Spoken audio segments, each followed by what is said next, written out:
At ito, Justice Carpio, sabihin ko sa iyo, if China would decide to erect a naval base there in the island nearest us, can you stop it? Ano? Ang pinaprotektahan ni Presidente Duterte dito, yung gera, mga kabanat. No? Malinaw dito. Tuloy natin. Ano mo yung Supreme Court ruling mo dyan? Papel lang yan, idiot. It cannot stop a war. So, yun ang ni Presidente Duterte. Ang iniiwasan niya talaga yung gera laban sa bansang Pilipinas. So, ito yung bira niya kay Justice Carpio dahil itong si Carpio nagtali-taliniwan na naman ngayon na wala din namang napatunayan, mga kabanat. Hindi nadadala ito sa salita. We presidents at one time or another had that solemn duty, sacred duty to protect the Filipino people. Ikaw, yung theories mo, baka scholar ka pa niya. Huwag mo ako mapabilib, kilala kita, taga Davao kayo. Maaga ka lang ng political connection kaya ka naging justice. Bulahin mo ako. Yan ang totoo. Madali kasi ito sila magsabi that we should insist. And if China would say no, you cannot insist, what can you do? Takbo. Justice Carpio, answer me. Sumbong sa Amerika Nawalan So you call America. No. You're a crybaby. Always America, America, America. That was the last speech of Marcos. Now, we will be brave there. We'll have ships there patrolling alongside with the American ships. What?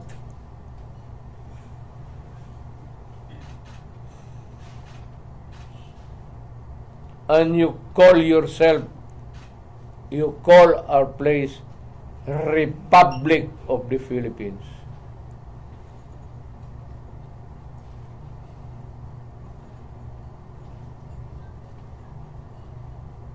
When you could remain to be a republic and be peaceful with everybody.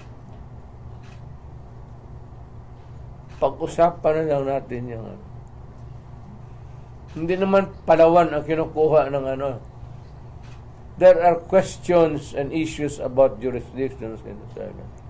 We will continue to talk. Yan ang trabaho namin.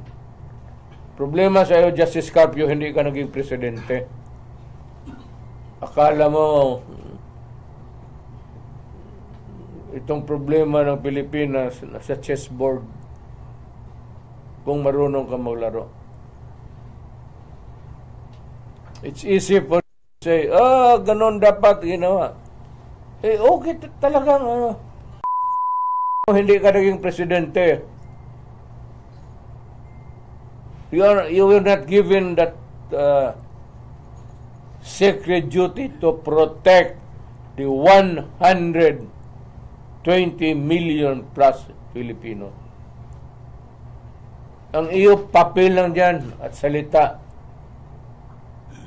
at maraming hambog.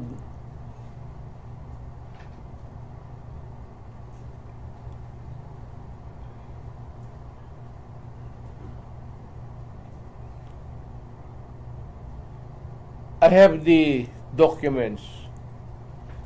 Hinahanap ko yung meron bang mga agreements na I will study it tonight, and after the rally we can probably have a more expanded agreement signed along the way. Kasi ang pagkaalam kasi ito ni Carpio, galing yan ng collegial. Supreme Court is collegial, marami sila.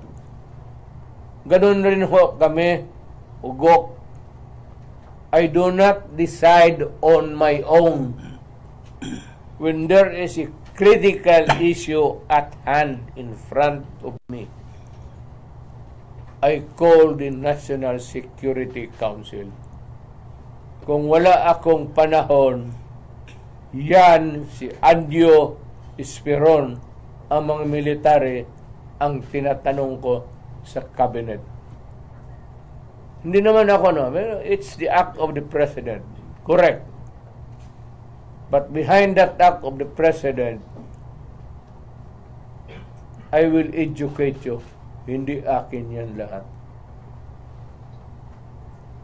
I cannot make a move relative to the security of the country without asking the military and the National Security Council. Kaya yung agreement na yan, kung totoo, nasabi ko na sa mga military yan, you should not keep anything secret when you're talking about the national security. Ang mga military nandyan talaga yan. Nandyan man si Anyo. He was my national security advisor. Advisor mo yan, Bongbong. Tanungin mo kung mayroong bang gentleman's agreement. So yun, mga kabanat, ang linaw. So alam mo mga kabanat, para sa akin, mas matalino pa rin itong si President Duterte kumpara kay President Bongbong Marcos sa mga desisyon, mga kabanat. Makita mo talaga dito, no? Pareho ko to binoto yung dalawa na ito no? Pareho ko binoto ito, pero parang sa tingin ko mas napakalaking lamang ni President Duterte sa utak kumpara kay President Bongbong Marcos.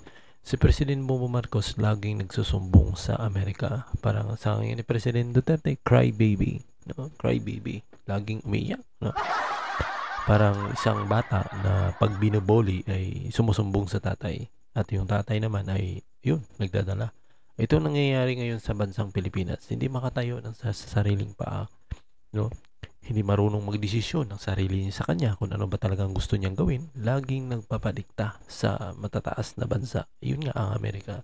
Yun na ang ginagawa ni President Bongbong Marcos. Laging nagsusumbong. So ipinipilit nila yung tinatawag na gentleman agreement na yan. Na yun nga, sa last part ng video ay dininay naman ng President Duterte. Sinabi niya naman, tanungin mo, o ikaw Bongbong Marcos, yung advisor mo na itong si Anyo na parang iwan ko, naging balingbing din nata yan, no? Walang, siya daw nakakaalam yan. Sabi nga ni President Duterte, tanungin mo yung advisor mo kung mayroon ba talagang gentleman agreement. So, maliwanag na walang gentleman agreement. Wala. Ipinipilit lang ito ni Carpio at ngayon, sinusulsula ni Risa Hontiveros na ambisyosa man din, no? Ay, itong mga ito, at ito namang si President Bongbong Marcos gustong sumakay, no? Gustong sumakay. Pagsabihan na yan ni President Duterte, no, na yan ay weak leader. Wala ibig sabihin, no? Binoto ko ito, pero pag ikumpara ko, alam nyo mga kaban na to, sa totoo lang, no, kumbaga real talk tayo, kung papiliin kasi ako mga kabanat, President Duterte o Bongbong Marcos, no? President Bongbong Marcos o Duterte, mas piliin ko itong si President Duterte kung papiliin mo ako sa dalawa, kung saan talagang gusto kong presidente, bagamat dalawa ito ay sinuportahan ko, na binoto ko ito, kay President Duterte ako. Iba kasi yung impact ni President Duterte. Kung sa titingnan natin, pagmamahal sa bansa, mas malayo itong si President Bongbong Marcos. Iba yung hakbang. Kay President Bongbong Marcos, more of sumbong, no? Ika nga. Parang siya narinig yung sinabi ni President Duterte ganina is the cry baby, no? Lagi, nanay, binubuli ako, tatay, tulungan niyo. Parang ganoon ang nangyari, no?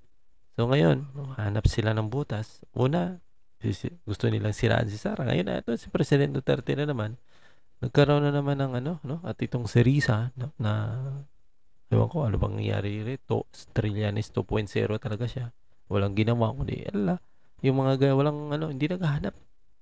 Talagang lawakan itong mga senador, congressman, itong mga nasa kabinete ngayon ni President Duterte, dapat lawakan nila yung isip, no? Hindi kasi pwede madala yan sa pangas-angasan dyan, mga kabalan, sa West Philippine Sea. Yung agawan ngayon. Once nga magkakatensyon dyan, no? Magkakatensyon dyan at makabitaw at magkaroon ng kalabitan dyan ng baril, no?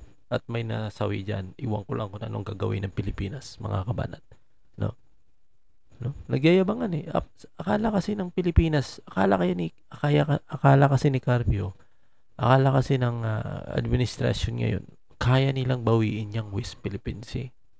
Akala nila. Nagyayabang eh. Sabi ko nga, no, sa mga unang video ko, kung talagang desidido silang bawiin, sana sa panahon pa lang, nung naghuhukay pa lang, nag-i-start pa lang itong ginawa ng China na pagtatambak niya, doon sana sila nag-alarm. Kumbaga, doon sila umakto o nagreklamo. Hindi yung hinayaan mo nila. Napakatanga naman pa ganun, mga kabanat. Hinayaan mo muna makatayo yung isang bahay bago ka magrereklamo. Anong klaseng utak ka, no? No? Yun, ang sinisisi nila sa President Duterte, no? Ay, bakit di siya sinisi ang panahon ni Pinoy? Saan ba nagsimula yan? Saan ba nag-start naghukay, no? Di ba? May issue pa ngayon. Bakit kayo ang Aquino administrasyon noon ay protektado ng mga kingkoy na ito? Di ba? Napaka-kingkoy talaga. Hinahan President Duterte, pero palaging inisisi nila. Alam naman nila, nung kaupo si President Duterte, yung building dyan sa West Philippine Sea, tapos na. No? Paggawa na ng China eh. Ato na yan, sa panahon ni Pinoy, may mga kaso pa yan na yung mga lupa pa lang itinambak dyan sa ginawang island ng China ay galing sa Zambales. So saan na 'yun, no? Malamig sabi, protektado ng mga kingkoy ng mga senador, ito congressman, itong si Pinoy. Dapat nila tanungin 'yun si Pinoy, di ba? Nainis lang ako, mga kabanat, hindi nila makikita yung talagang usapin dito, yung bottom line talaga, yung talagang ano ba, nung parang maprotektahan yung bansang Pilipinas. Itong si President Marcos, tingnan mo, ang nakakakalungkot lang, talaga kung matapang itong ating mga nasa Coast Guard, no? Nagpapatrol dyan. Ako ba, nung magpatrol sila dyan, inisprihan sila ng ng tubig din China eh. Nga lang, ang problema, hindi marunong gumante, no? Kung talagang tatapang-tapang, yan ang hinahanap mo. Hindi, sige, bakbakan tayo. Wala naman eh. Ngayon, naghahanap ang ginawa naman, tapos ang ginawa. Nakakalungkot, no? Parang, ako hindi talaga ako believe pa nga ganun. Ang ginawa, nagsumbong sa Amerika. Nagdala. Parang gangster, no? Parang gangster ang dating, no? Nakakita lang ng tumawag doon sa kanilang big boss, nagdala ng isang batalyon, nag-ikot-ikot, no? Ang nag-aangasan. Yun ang nangyayari ngayon sa Pilipinas. Parang ika nga, crybaby, no? Parang bata na nagsusumbong sa tatay na akala mo yung tatay matapang din naman. Ayun, nagpapatrol dyan. Sa palagay niya siguro mas intact yung China. Ang problema dyan, mga kamanat, kung magka-tensyon, no? Kung talagang magkagira talaga, no? Naisip ba yan ni President Bongbong Marcos? No? Sa palagay mo, no? President Bongbong Marcos, no? Ito direct na katanungan, no? Sa palagay mo, kung magkagera talaga, no?